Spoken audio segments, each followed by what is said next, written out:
Olá pessoal, aqui Paulo Ramos para mais um vídeo desse canal e hoje eu quero mostrar uma coisa bem interessante para vocês. Uma caixinha da editora Nova Fronteira com as obras A Ilíada e A Odisseia, traduzido pelo Carlos Alberto Nunes, lançado agora em 2018. E o assunto do vídeo especificamente é A Ilíada, que basicamente conta a história do Aquiles, e a história se passa em torno das muralhas de Troia, onde existe uma guerra que dura 10 anos, porque Paris, um príncipe troiano, rouba a mulher de Menelau, que é um grego. O seu irmão, Agamenon, ele junta uma frota de navios com guerreiros de várias partes, de Ítaca e lugares assim, para honrar o acordo que foi feito quando Helena escolheu Menelau como seu marido. O livro começa já com esse clima de guerra, 9 anos de guerra entre os gregos e os troianos, onde Aquiles, o principal herói grego, o mais poderoso, ele sai da batalha porque Agamenon toma para si a sua escrava predileta, Briseide. A escrava e a esposa, né, nessas narrativas, elas não se diferenciam muito. Inclusive, muitos personagens gregos, eles tinham filhos com as escravas, assim como tinham com deusas, deuses tinham filhos com as mulheres mortais. O Aquiles é o filho da deusa Tétis com Peleu, por isso eles chamam ele de Pelida em diversos momentos do livro, assim como chamam os Zeus de Crônida, porque é filho de Cronos, e assim por diante. Basicamente, a história gira em torno dos dilemas de Aquiles e o Heitor, que é o grande herói troiano, que é responsável por várias vitórias nas batalhas contra os gregos, e que está fadado a morrer pelas mãos de Aquiles. Por sua vez, tem outros, os Ajaxes, o próprio Odisseu participa da Ilíada.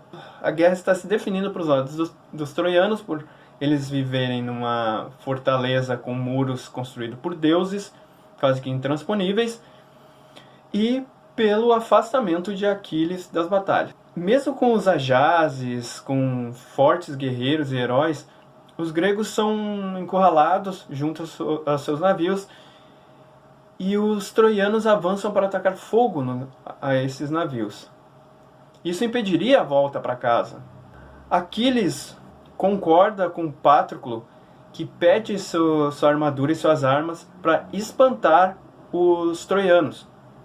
A entrada de Patroclo na batalha dá um novo ânimo para os gregos, que avançam, e os troianos recuam até as muralhas de Troia. Só que Aquiles deixa claro para que Patroclo não vá além. Ele fique apenas nos arredores dos navios, não saia em perseguição a Heitor. Ele desobedece. Ele é desarmado por Apolo, que é o deus protetor ali, principalmente de Heitor, mas de toda a Troia, e é morto por Heitor. Heitor arranca-lhe a armadura, e os Ajaxes têm enormes dificuldades para proteger o corpo e entregar-o para Aquiles.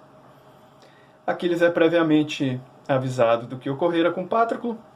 Ele já havia resistido a uma oferta grande de Agamenon para voltar para a guerra, mas com essa nova situação ele se cobre de ira, muito maior que a ira que ele sentia de Agamenon por causa da escrava, sendo que para ele não dava para ir contra Agamenon por causa dos deuses, por causa da hierarquia ali do momento.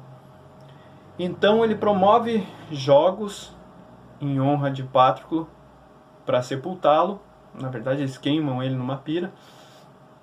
E depois ele parte para a guerra com todo o ódio e vai destruindo os heróis, os filhos de Troia, um por um, até chegar ao Heitor. Ele mata Heitor, ele sai arrastando durante dias o corpo de Heitor, e os gregos eles ferem o corpo e tudo, só que os deuses eles protegem para que o corpo não seja destruído, né? Passado algum tempo, Príamo, que é um velho já, o rei de Troia, ele vai às escondidas à tenda de Aquiles, que é orientado pelos deuses para deixar que o velho leve o corpo para ser honrado num funeral digno. Assim ele concorda, ele recebe presentes do velho e deixa que ele leve o corpo, e eles estipulam uma trégua de 12 dias para que os cerimoniais, tudo, o pranto em torno da perda de Heitor seja devidamente acompanhado, né? A Ilíada, nessa versão, ela termina aqui. O Aquiles não morre, a morte dele é posterior, ele sai como grande herói e ao mesmo tempo vilão. E é interessante que o Aquiles ele tem uma escolha de Sofia a fazer. Quando se dá o prenúncio, né, da ida para Troia, a mãe dele dá duas opções para ele. Ou ele fica, não se envolve na guerra, os gregos acabam perdendo a guerra, e ele morre de velhice, mas sem honra nenhuma. Ele pode escolher em ir para a guerra, ser o herói famosíssimo e morrer jovem. Essa é a opção que ele acaba escolhendo, né? Alguns destaques que eu botei no texto aqui embaixo, que eu poderia adiantar para vocês, é sobre a situação em torno do que ocorre, assim, não da história em si, das guerras, porque o livro basicamente é luta em cima de luta, lutas detalhadas, as pessoas nunca morrem anônimas, é citado de onde vem, quem são os pais e tal, mas o fator que deixaria muita feminista hoje totalmente contrariado é a questão das mulheres sendo escravas e esposas e tendo o mesmo tratamento, assim. Isso incomodaria muita gente. Outra coisa também que incomodaria é a proximidade dos deuses aos homens, a religião, a obediência, o controle dos deuses sobre os homens.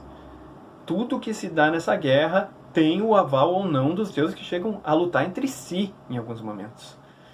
Então nós temos aí o patriarcado, né, com o homem sendo o cara que vai para a guerra, que toma as escravas, porque eles chegavam e matavam os heróis das aldeias que eles tomavam, roubavam, né, levavam todas as riquezas, as mulheres como escravas, e pegavam os filhos e os camponeses, os servos, ou ficavam com eles para trabalharem, né, ou vendiam como mercadoria no exterior, assim, vendiam como escravos. Então, essa questão social é bem importante, que se destaca aqui.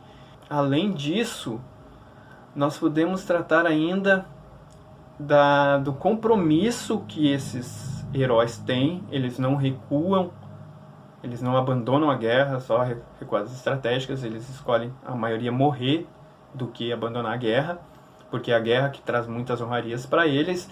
Outro fator que eu poderia citar aqui, a valorização da meritocracia. O cara era reconhecido até pelos inimigos e respeitado como sendo um guerreiro virtuoso, corajoso, ou se não, pelos seus trabalhos laborais, assim, um grande ferreiro, um grande arqueiro, um grande criador de ovelhas e coisas do tipo. Então, a alta cultura, principalmente essa parte mais antiga, ela entra muito em atrito com o que hoje nós temos como consenso, assim, as mulheres sendo escravas, não sendo diferenciadas as esposas para as escravas, a meritocracia, o respeito às leis, à moral e aos deuses. Tudo isso é muito difícil de encaixar no mundo de hoje. Para quem quer mergulhar na alta cultura e e a se aprofundar nesses estudos, vai se deparar com um mundo totalmente diferente que aquilo os professores, os jornalistas, as classes pensantes costumam falar. Cliquem no link aqui embaixo na descrição do meu blog para o texto completo, onde eu boto essas narrativas tudo organizadas. E não se esqueçam de se inscrever no canal, dar um like se gostou, um dislike se não gostou, compartilharem, comentar aqui embaixo e até o próximo, ok?